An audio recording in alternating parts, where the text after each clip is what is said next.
Okay, what's up Katoyki? Welcome back to this channel.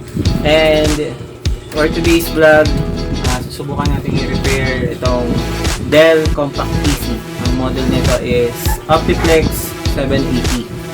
Kaya siya compact, sobrang maliit lang yung mga pyesa niya sa loob. So pinaliit lang siya. Kaysa sa ordinary na PC. Yan yung ordinary. Makita mo nga. Ito yung PC ko. Dito tayo ngayon sa bahay ko. Ano lang to, repair vlog. Papakita ko lang sa inyo yung pinaka-problem niya. So, yun. Simulan na natin. Compact. Saan yung power? Ito yung problema niya. Subukan kong ma-repair sa. Sige. Okay na. Yun. Ito yung problema niya. Kailangan mapakinggan nyo. And by the way, pagpasensyahan nyo na yung background ko dahil wala akong studio. So subscribe guys para magkaroon tayo ng maayos na studio. Like the comment and below. Ano daw? Supportado tayo ng aking mga Junakis. Hindi. Sa mga sumusuporta sa akin, maraming salamat. And please subscribe para magkaroon tayo ng studio at maayos yung audio natin. So, wala tayong mga background noise. For now, ito na muna. So, ituturo ko sa inyo yung paano i-repair to. Sana magawa ko. Ito yung problema.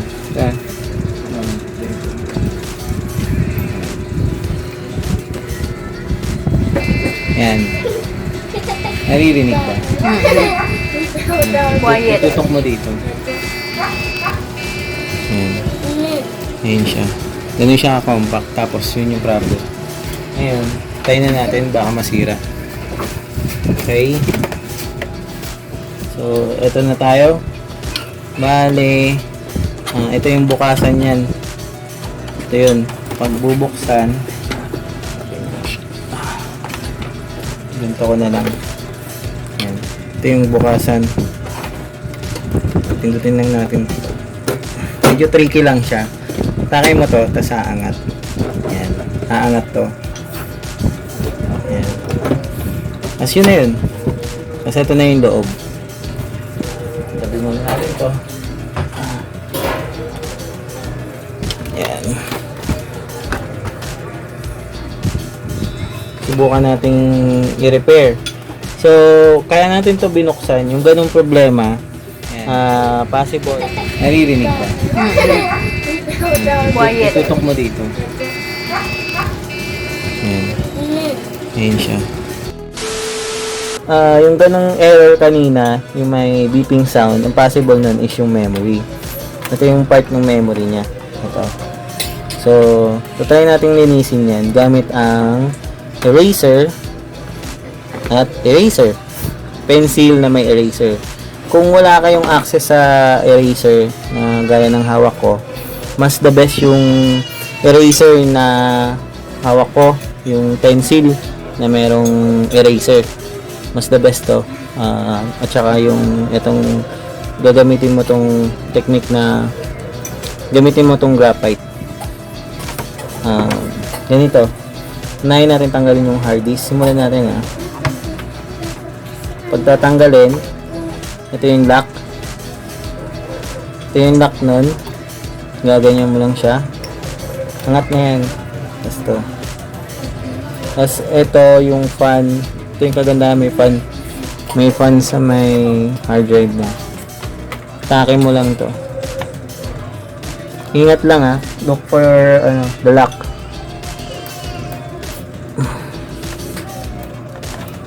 Medyo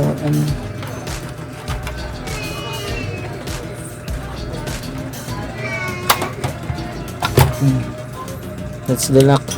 And tapos para ma-access natin tong RAM, kailangan natin tong hatakin. Igaganyan mo yung kamay mo sa pataas. Tapos ito.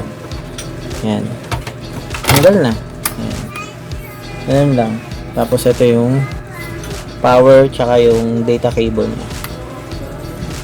Ito yung SATA. Ito yung read. Ito yung nandito yung information. Ito yung power. Tapos ito yung power supply. Itong part na to is yung power supply. Itong part na to, nandito yung exhaust fan. Nandito rin yung processor. Sa part na to, nandito yung processor. Ito na yung memory. So, pagka tatanggalin mo siya, itong puti rito at yung puti dito, ipupush mo papunta doon. Pag ganun. Tapos, yan, aangat na to. Pag, yan, ganyan yan, naangat na. Aangat na yan, ipupush mo pa ganun. So, pwedeng isang kamay o pwede ring dalawahin mo. Kunin mo lang siya. Yan. Meron akong tutorial na paano maglinis ng ordinary computer. Yung pinakauna kong video ata na nag-tutorial ako ng repair vlog. Yun.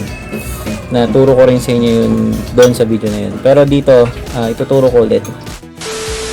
Kunin muna natin yung isa. Sabi muna natin to. Yan. Pwede mo siyang isa-isahin. Yan. Tapos, ayun na. Ayun na siya. PC3 muna itong desktop. At nilinisin natin itong memory. Nag-accept po pala ako ng mga repair. Ayun. Ng repair. Kahit ipa-ship nyo, nag-accept ako. Shipping for repair. Hanapin nyo na lang ako sa page ng Facebook, Social Tech. Look for me, Kuya Dex or Dexter. Bale, ganito, kateki. Pag lilinisin mo siya, ito na yung memory. Ito yung bitawan ko pa. Okay, ulit. Take 2. Bale, ito yung memory. Pag lilinisin mo siya, ito yung gold plated. Kabilaan yan. Ito yung graphite. Part nung pencil. Itong kulay itim na to. Yung sumusulat mismo. Yung sumusulat. Igaganyan mo siya. Ikukuskus. Ikukuskus mo yan dyan. Yan. Itong technique na ginagawa ko is best para linisin yung memory. Ganyan. Ganito ang gagawin mo. Yan. Yan. One side at a time lang tayo. Pag natapos natin to, sa kabila naman.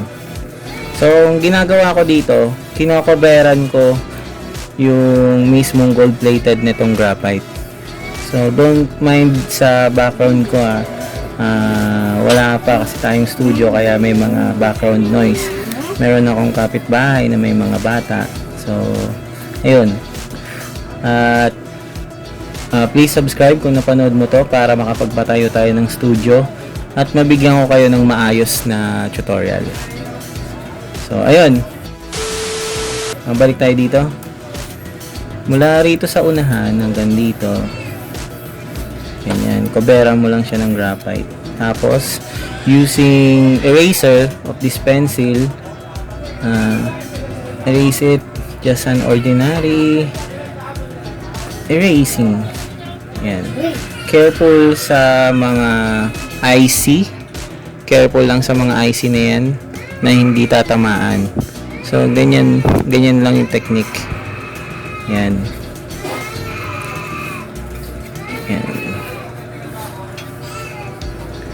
Tapos, may batang umiiyak sa background. Yan. Tapos na tayo. Kabila naman. Sa kabila, ganun din. Ganun din. Nilinisin mo rin siya. Yan. The best para sa akin yung ganitong technique na gagamitan mo ng lapis. Pati itong ano niya, terminal. Gagamitan mo na ito. Kasi, yung mga kalawang na nakadikit dun sa terminal, yung rust, na nakadikit dun sa terminal, pwede mo siyang makuskos using this graphite. Yan, nakukuskus mo siya. Matatanggal yung mga kalawang na yun. Tapos, pag in-erase mo siya, dapat, sisipatin mo lang dapat makintab. Kikintab dapat to. Yan. Yan. Yung difference kanina tsaka sa ngayon. Yan. Kumikinang. Hinihipang ko. Pwede mo rin i-blower pero mas mabilis hipan. Huwag mong isama yung laway Yan. Yan. Ito munang isa. Nalinis na natin to Tatry natin ngayon. Tapos, kumuha kayo ng brush. Make sure na tuyo. Ayan. Gaya ng hawak ko. Make sure na tuyo. Linisan natin yung slot. Tanggalin natin yung mga sticker. Ayan. Linisin nyo lang.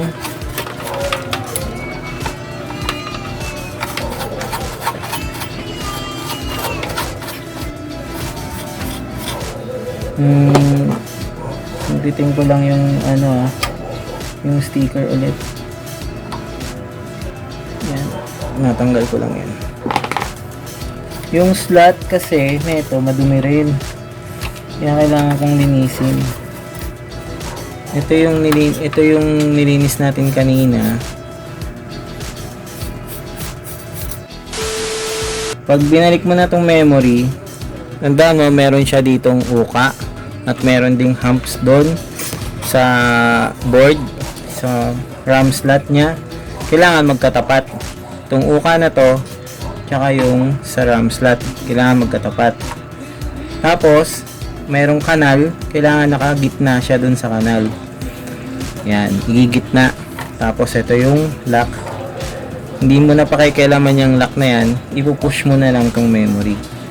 Just push down. Yan. Hanggang sa mag-click, tumunog. Magki-click tong dalawang to. Ibig sabihin nun, pag ganyan siya at gumanon, ibig sabihin nag-lock na yun. Mula sa gantong position at gumanyan, nag-lock na yun. So, moment of truth. Testing natin kung working. Ito na.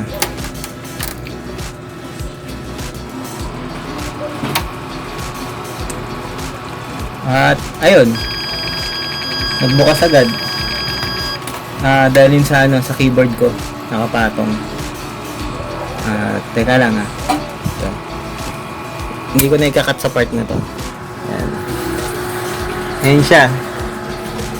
Nakita nyo naman. Pinatungan ko kasi yung keyboard, kaya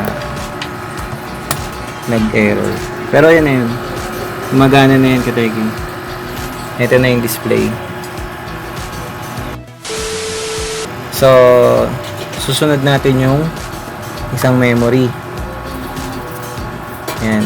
Itong memory na to is, kita ba? PC3 na 2 gig. Medyo hindi kita. Yan, 2 gig to. Yung kaninang nakakabit, ayun. 2 gig yan.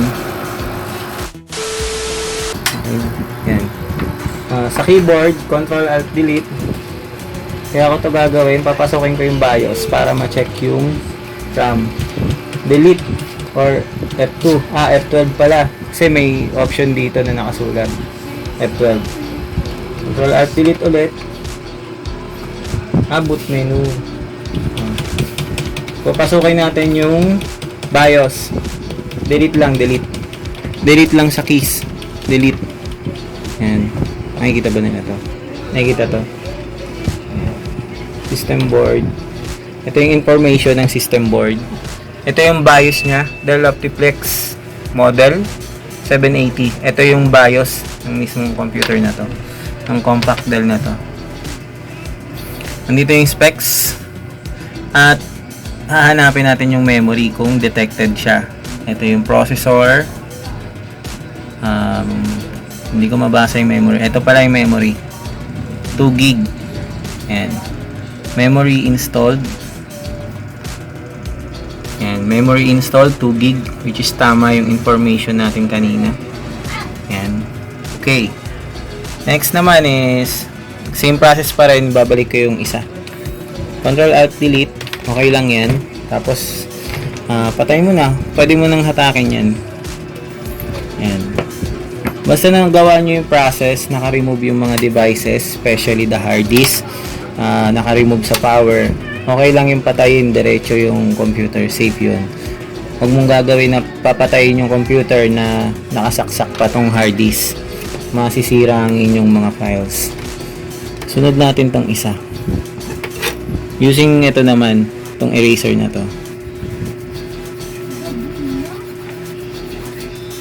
Yan.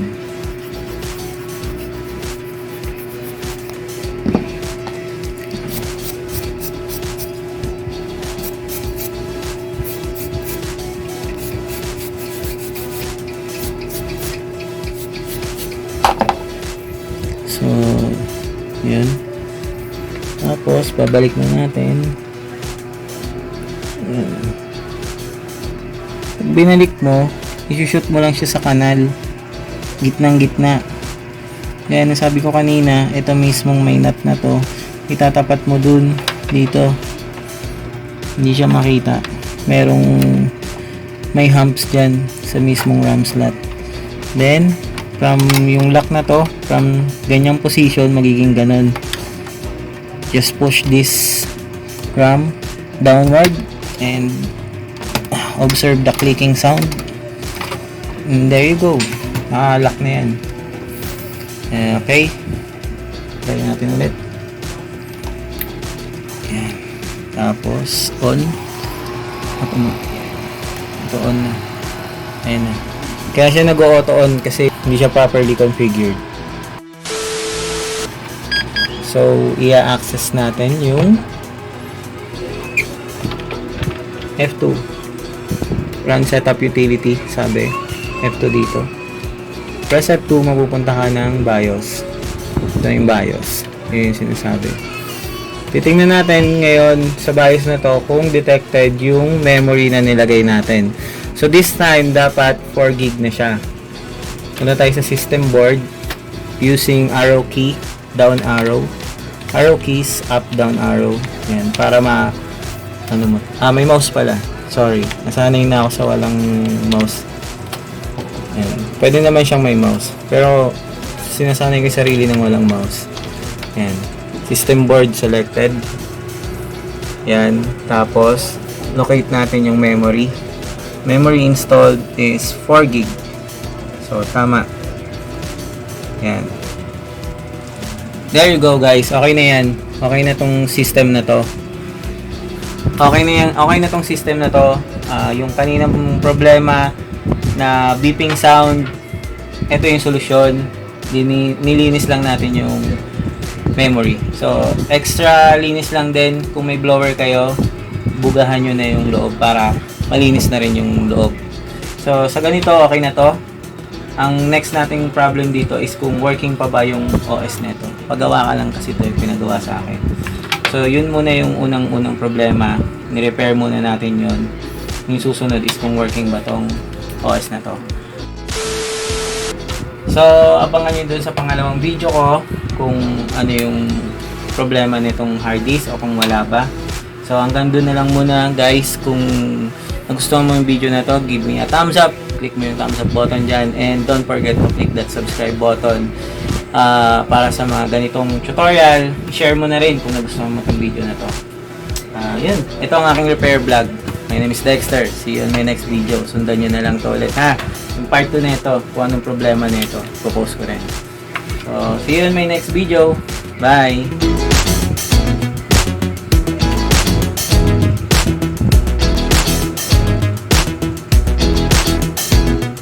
Ano na? Ayaw? Ito.